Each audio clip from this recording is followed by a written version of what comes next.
Down in Gotham with the birds of prey, where all the bad bitches come out to play, with a hit, kick, and a knee in the dick. Come see our movie, it's gonna be sick. KB here with The Beat, and we have some exciting interviews coming your way from the world premiere of Birds of Prey right here in London. Oh, you're that psycho chick. I never call a woman a chick. I'll accept broad, lady, woman, and on occasion, bitch. Bitch? What are you talking What's that about? for me, will you? What a wonderful film. It is so much fun and a lot more comedy than I expected. Yeah. My favorite comedic duo are the two of you.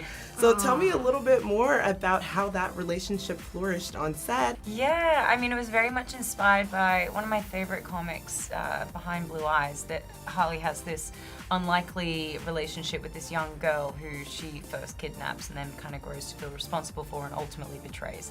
And that very much inspired, the dynamic between Harley and Cass in this film.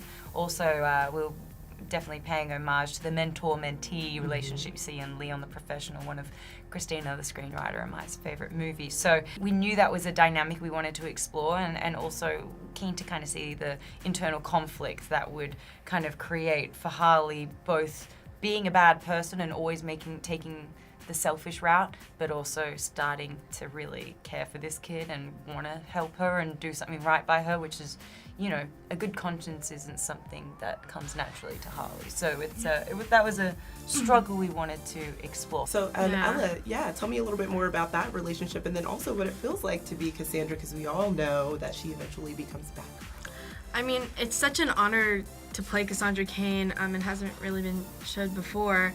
And I mean, her and Harley Quinn is just such a funny and interesting relationship, because I feel like we're so night and day, to the point where we do a scene and I was this close to dying of laughter. It was great. So, Chris, I'm not going to lie to you. I'm a huge fan of the Mindy Project. And this character is dramatically different. He is a sociopath.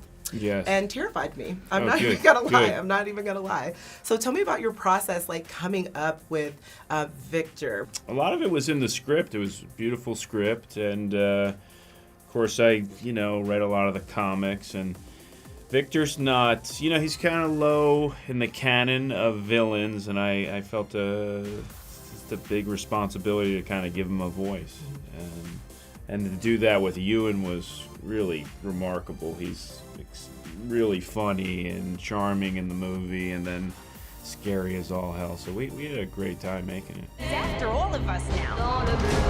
None of us are walking out of here unless we work together. And so a huge part of this film as well is the soundtrack. And so I was curious about kind of how you selected these songs and the deliberate choice to have all female artists on the soundtrack.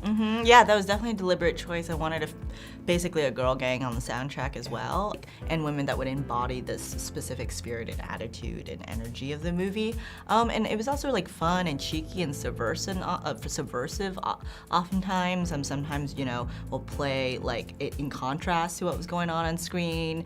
We would flip old songs that were really recognizable and would, turn it into something else or something new. And that was all really, really fun. And I think the inspiration from that was, in the script, the Diamonds Marilyn Monroe sequence was always there. So the idea was okay, well, how do we reinterpret that for modern times, and how do we Harlify it, really? Right. Yeah. Well, I can say it's a fantastic film.